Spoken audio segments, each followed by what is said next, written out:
नमस्कार, AB star news देख रहे हैं आप और मैं हूं आपके साथ सोहन सिंह।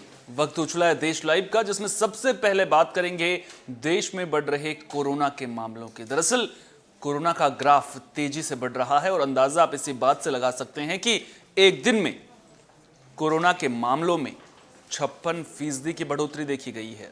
तो लगातार कोरोना के मामले बढ़ रहे हैं और पिछले 24 घंटे की अगर बात करें तो कोरोना के मामलों में बेतहाशा बढ़ोतरी देखने को मिल रही है।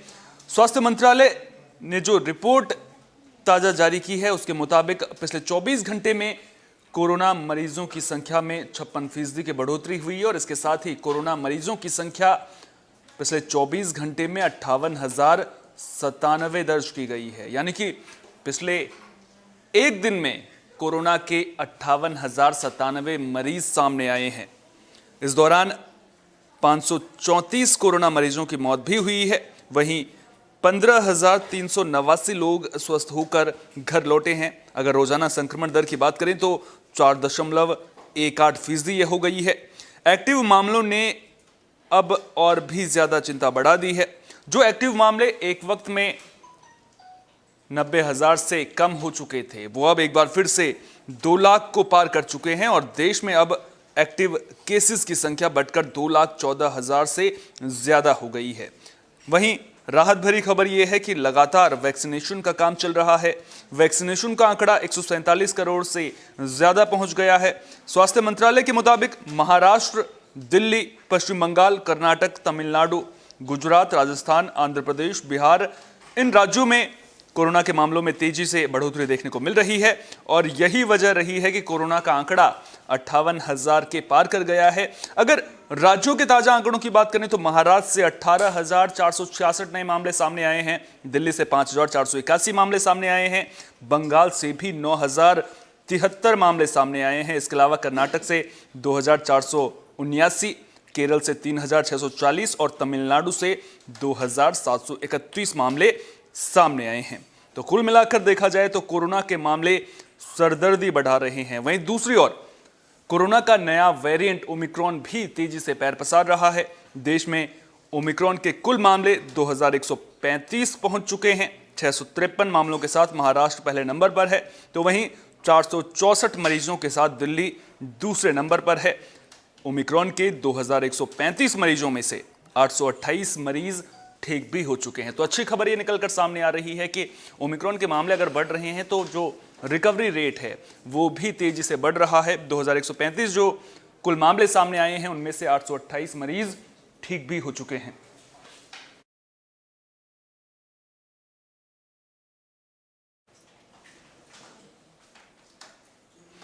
कोरोना के मामलों में बढ़ोतरी देखने को मिल रही है, तो वहीं दूसरी ओर कोरोना के बढ़ते मामलों को लेकर पाबंदियों का सिलसिला भी शुरू हो चुका है। राज्य सरकारें पूरी तरह से अलर्ट नजर आ रही हैं। चाक-चौबंद इंतजाम किए जा रहे हैं ताकि कोरोना के संक्रमण को बढ़ने से, उसको फैलने से रोका जा सके।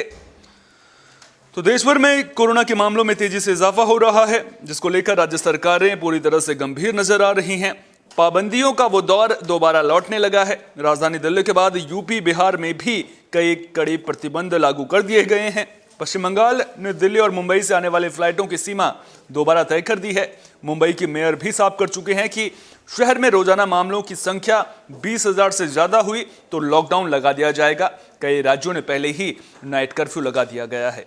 बात दिल्ली की करें तो दिल्ली में कोरोना के मामलों में तेजी देखने को मिल रही है, लिहाजा सरकार ने वीकेंड कर्फ्यू का ऐलान कर दिया है। वायरस के नए वेरिएंट ओमिक्रॉन के बढ़ते प्रकोप के मद्देनजर दिल्ली में पहले से ही नाइट कर्फ्यू लगा हुआ है, लेकिन संक्रमितों की संख्या में तेज इजाफे के बीच हुई दिल्ली डिजास्टर आपदा प्रबंधन प्राधिकरण यानी कि DDMA की मीटिंग में शनिवार और रविवार को कर्फ्यू लगाने का फैसला किया गया। पूरी दिल्ली में हर शनिवार और रविवार को दिन में भी कर्फ्यू लागू रहेगा। हर रात 10 बजे से 5 बजे का नाइट कर्फ्यू पहले से ही लागू है, यानी अब हर हफ्ते शुक्रवार रात 10 बजे से लागू कर्फ्यू लगातार सोमवार सुबह 5 बजे तक जारी रहेगा। नियमों की अगर बात करें तो शनिवार रविवार को गैर जरूरी कामों से बाहर निकलने की इजाजत नहीं होगी। जरूरी कामों से घर से निकलने की अनुमति होगी। अनिवार्य सेवाओं को छोड़कर सभी दफ्तरों के सरकारी कर्मचारी वर्क फ्रॉम होम करेंगे। बसों और मेट्रो में एक सीट छोड़कर एक सीट पर बैठने का फैसला वापस ले लिया गया है। अब हर सीट पर यात्रियों की बैठने की इजाजत रहेगी, यानी दिल्ली में मेट्रो और बसें पूरी क्षमता के साथ चलेंगी, लेकिन मेट्रो में खड़े होकर यात्रा नहीं कर सकते हैं। तो पाबंदियों का वो दौर लौटने लगा है। अगर वहीं बात यूपी की करें तो मुख्यमंत्री योगी आदित्यनाथ ने मकर संक्रांति यानी 14 जनवरी तक 10वीं कक्षा तक के सभी स्कूल बंद रखने का फैसला लिया है। साथ ही नाइट कर्फ्यू में 2 घंटे की बढ़ोतरी करने का आदेश दिया गया है, यानी कि अब यूपी में नाइट कर्फ्यू 6 जनवरी से रात 10 बजे से सुबह 6 बजे तक रहेगा। इसके अलावा जिन जिलों में कोरोना संक्रमण के सक्रिय मामले 1000 से ज्यादा होंगे, वहां gym, spa, cinema hall, banquet hall, restaurant और अन्य सार्वजनिक स्थलों को 50% क्षमता के साथ ही संचालित किया जाएगा। शादी समारोह और अन्य आयोजनों में बंद स्थानों पर एक वक्त में 100 से ज्यादा लोग मौजूद नहीं रह सकेंगे। इसके अलावा खुले स्थान पर मैदान की कुल क्षमता के 50% से ज्यादा लोगों की उपस्थिति की ही अनुमति दी जाएगी। अगर बात बिहार की कर लें तो बिहार में भी कोरोना के मामले लगातार बढ़ रहे हैं, लिहाजा यहां पर भी नई गाइडलाइन जारी की गई है। राज्य में रात 10 बजे से सुबह 5 बजे तक नाइट कर्फ्यू रहेगा। एक बार फिर से सभी धार्मिक स्थल, cinema hall, shopping mall, club, swimming pool, stadium, gym, park और उद्यानों को आम लोगों के लिए पूरी तरह से यहां पर बंद कर दिया गया है। वहीं महाराष्ट्र में भी लगातार कोरोना के मामले बढ़ रहे हैं। राज्य के कई मंत्री और विधायक भी संक्रमित हो चुके हैं, लिहाजा विधानसभा सत्र की अवधि घटा दी गई है। खुली या बंद जगह 50 लोगों के जुटने की सीमा तय कर दी गई है। पुणे और मुंबई जैसे शहरों के हालात काफी बिगड़ रहे हैं। पुणे में अगर मंगलवार की बात करें तो 1000 से ज्यादा मामले सामने आए थे। इसके अलावा पॉजिटिविटी रेट भी 18% हो गया है।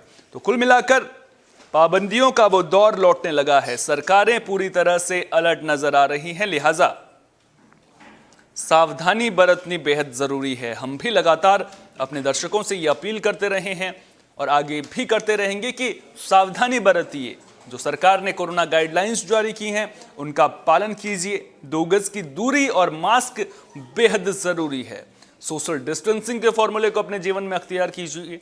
इसके अलावा अगर बहुत ज्यादा जरूरी हो तभी घर से बाहर निकलिए, और अगर आप घर से बाहर निकल रहे हैं तो यह सुनिश्चित कर लीजिए कि आपके चेहरे पर मास्क लगा हुआ हो, और मास्क को ऐसे ही बेतरतीब ढंग से मत लगाइए। मास्क आपके चेहरे पर सही ढंग से लगा हुआ होना चाहिए, क्योंकि कोरोना को अगर हराना है तो हम सबको मिलकर इसके खिलाफ लड़ना होगा। सरकार अपने स्तर पर काम कर रही है, जरूरत है तो लोगों की जागरूकता की, लोगों के जागरूक होने की उम्मीद करेंगे कि जनता भी इस महामारी के प्रकोप को समझेगी और लॉकडाउन ना लगाना पड़े, इसके लिए जनता जागरूक रहेगी, कोरोना नियमों का पालन करेगी, तभी हम कोरोना को पूरी तरह से हरा पाएंगे।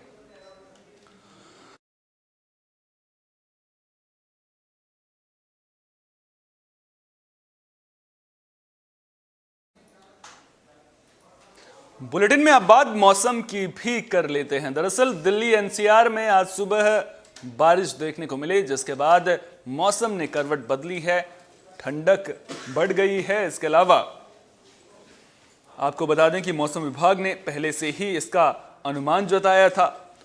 दरअसल दिल्ली एनसीआर में आज सुबह से ही बादल छाए हुए थे और 9 बजे के बाद से कई इलाकों में बारिश शुरू हो गई। मौसम विभाग के मुताबिक दिल्ली एनसीआर के बहादुरगढ़, गाजियाबाद, इंदिरापुरम, नोएडा, दादरी, ग्रेटर नोएडा जैसे शहरों में पहले से ही बारिश का अनुमान जताया गया था, जो अब सही साबित हुआ है। दिल्ली में बीते हफ्ते कड़कड़ाती सर्दी को लोग झेल रहे थे, लेकिन मंगलवार को सर्दी में भी गर्मी का एहसास हुआ। दरअसल मंगलवार को अधिकतम तापमान सामान्य से 4 डिग्री अधिक 23.2 डिग्री सेल्सियस दर्ज किया गया। बीते साल 4 जनवरी को अधिकतम तापमान 15.8 और साल 2020 में 4 जनवरी को अधिकतम तापमान 23.5 डिग्री दर्ज किया गया था। मंगलवार को सर्वाधिक अधिकतम तापमान 24.7 डिग्री पीतमपुरा और न्यूनतम तापमान 12.5 डिग्री सेल्सियस दर्ज किया गया। लेकिन बुधवार से यानी कि आज से मौसम ने एक बार फिर से करवट ली है। रविवार तक ये जो बारिश का सिलसिला शुरू हुआ है उसका दौर चलने की संभावना है। बारिश के कारण अधिकतम तापमान लुढ़केगा और न्यूनतम तापमान में बढ़ोतरी होनी भी शुरू हो जाएगी।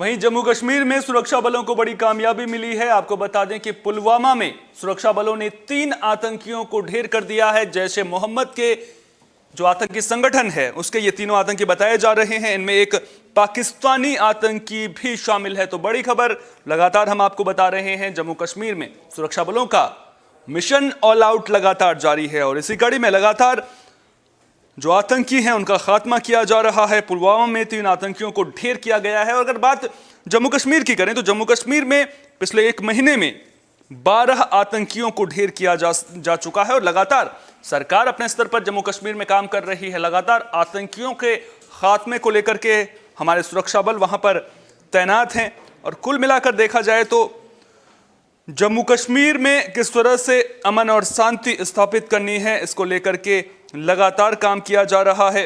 इसी कड़ी में एक बार फिर से सुरक्षा बलों को ये कामयाबी मिली है। 3 आतंकियों को ढेर कर दिया गया है। आपको बता दें कि आतंकियों के छिपे होने की जानकारी सुरक्षा बलों को मिली थी, जिसके बाद वहां पर सर्च ऑपरेशन चलाया गया। इस दौरान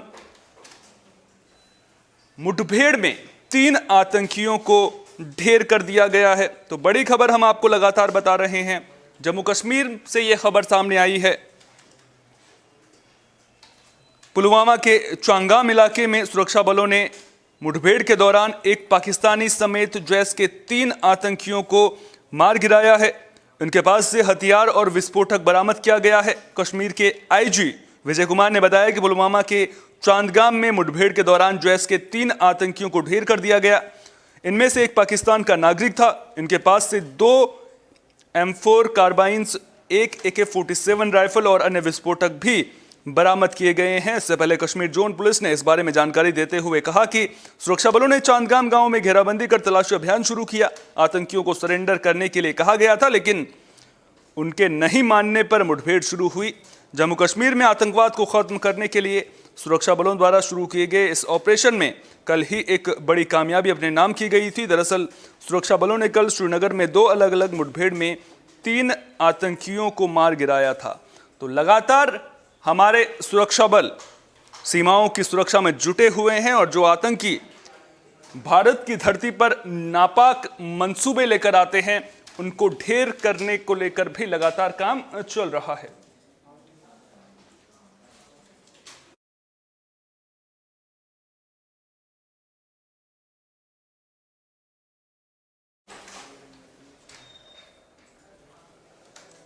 तो सेना लगातार अपना काम कर रही है। लगातार वहां पर आतंकियों को ढेर किया जा रहा है।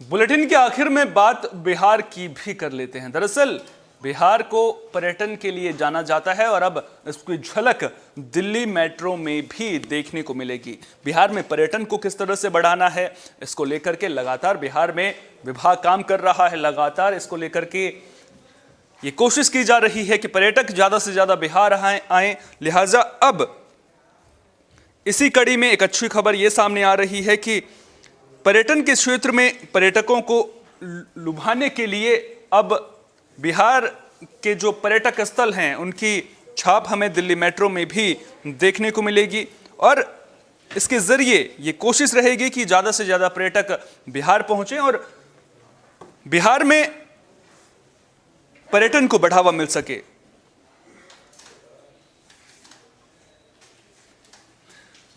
तो पर्यटन नगरी के रूप में बिहार को एक अलग पहचान मिल सके, पर्यटन नगरी के रूप में बिहार अपनी एक नई छवि को पूरी दुनिया के सामने उभार सके, इस दिशा में लगातार काम किया जा रहा है। और इसी के चलते ये फैसला किया गया है कि अब जो दिल्ली मेट्रो है उसमें भी बिहार के पर्यटन की तस्वीर जो लोग हैं वो देख पाएंगे। दरअसल दिल्ली मेट्रो में ना सिर्फ दिल्ली के लोग बल्कि देश के अलग अलग शहरों के लोग सफर करते हैं। ऐसे में बिहार की जो पर्यटन की तस्वीर है वो देश के अलग अलग हिस्सों में मेट्रो के जरिए पहुंचाई जा सकती है। और इसी कड़ी में अब ये कोशिश रहेगी कि बिहार में पर्यटन को बढ़ावा मिल सके। तो दिल्ली समेत अन्य राज्यों में लगने वाले पर्यटन कार्यक्रमों में बिहार का भी एक स्टॉल लगाने की तैयारी है। इन कार्यक्रमों में विभाग बढ़ चढ़कर हिस्सा लेगा। दूसरे राज्य के लोगों को बताया जाएगा कि उनके लिए बिहार में देखने के लिए क्या खास है। पर्यटन विभाग ने इस संदर्भ में एक प्रस्ताव तैयार किया है। इसके मुताबिक मार्च से पहले दिल्ली मेट्रो की बोगियों में बिहार के पर्यटन स्थलों की झलकियां दिखने लगेंगी। इसके अलावा यहां के कुछ व्यंजन की तस्वीरें भी होंगी। हर जिले से इस संबंध में रिपोर्ट मांगी गई है। उनके जिलों में ऐसा क्या है जिसको पर्यटन स्थल के रूप में विकसित किया जा सकता है। तो बिहार को पर्यटन के नक्शे पर उभारने के लिए लगातार सरकार काम कर रही है और इसे एक अच्छा कदम माना जाएगा। इस कदम के जरिए बिहार कहीं ना कहीं पर्यटन के नक्शे पर अपनी एक अलग छाप छोड़ता हुआ नजर आएगा।